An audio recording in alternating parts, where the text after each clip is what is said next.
মমতা দি মানে দিদিকে আমি মানে মাতৃতুল্য, যেহেতু তাকে তার রেসপেক্টের জায়গাটা। আর অভিষেক আর আমি প্রায় মানে আমরা মনে হয় সেম এজ বয়সী, তো দিদি আলাদা করে জয়েন করার তো কোনো ব্যাপার নেই।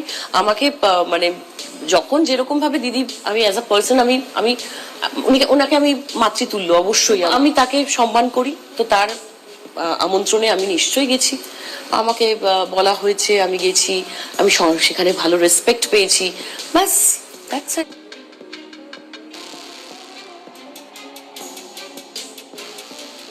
টলিউড দলবদল, রাজনীতি নিয়ে এবার চরম বিস্ফোরক টলিউড অভিনেত্রী শ্রাবন্তী চ্যাটার্জি, যারা মমতাদির হাত ছেড়ে অন্য দলে যোগ দিয়েছেন। তাদের সরাসরি বেঈমান বলে দাগিয়ে দিলেন তিনি।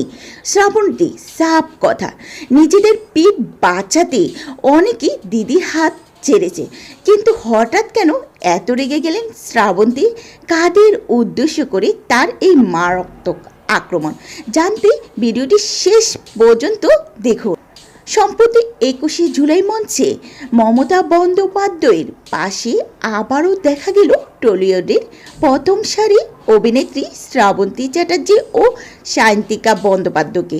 টলিউডের একটা বড় অংশ যখন দিদির হাত ছেড়েছে, তখন এই দুই অভিনেত্রীর স্পষ্ট জানিয়ে দিলেন তারা মমতাদির পাশেই আছেন এবং থাকবেন।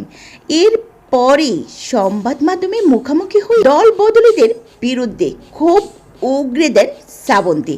তিনি বলেন, দিদি হেরে গেছে বা তার পাওয়ার কমে গেছে বলে হাত ছেড়ে দেব, এটা আমি কখনো শিখিনি। দিদি যে ভালোবাসা ও স্নেহ দিয়েছেন তা কোনো দিন বলা উচিত নয়। এখানেই থেমে থাকেননি শ্রাবন্তী চ্যাটার্জি। দল বদলীদের আসল উদ্দেশ্য পাশ করে তিনি বলেন, যারা বড় বড় কাণ্ড করে ঘরে বসে আছেন, যারা অনেক কিছু চুরি করে বসে আছে, তারাই এখন তদন্ত থেকে নিজেদের পিঠ বাঁচাতে অন্য দলে নাম লিখিয়েছেন। তিনি আরও যোগ করেন, এতে দিদির কোনো আফসোস নেই, বরং এই কঠিন সময়ে দিদি বেঈমানগুলোকে খুব ভালোভাবে চিনে নিয়েছেন। যদিও কখনো ব্যঙ্গে চুরমার হয়ে যায়, তাও তিনি মমতাদির হাত ছাড়বেন না।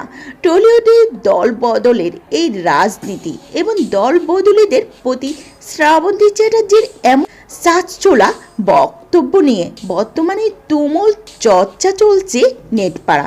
হ্যাঁ ভিউয়ার্স, শ্রাবন্তীর এই বিস্ফোরক মন্তব্য নিয়ে আপনার কি মতামত? তিনি কি ঠিক বলেছেন, নাকি এর পেছনেও অন্য কোনো সমীকরণ রয়েছে? আপনার মূল্যবান মতামতটি অবশ্যই নিচে কমেন্ট করে জানান।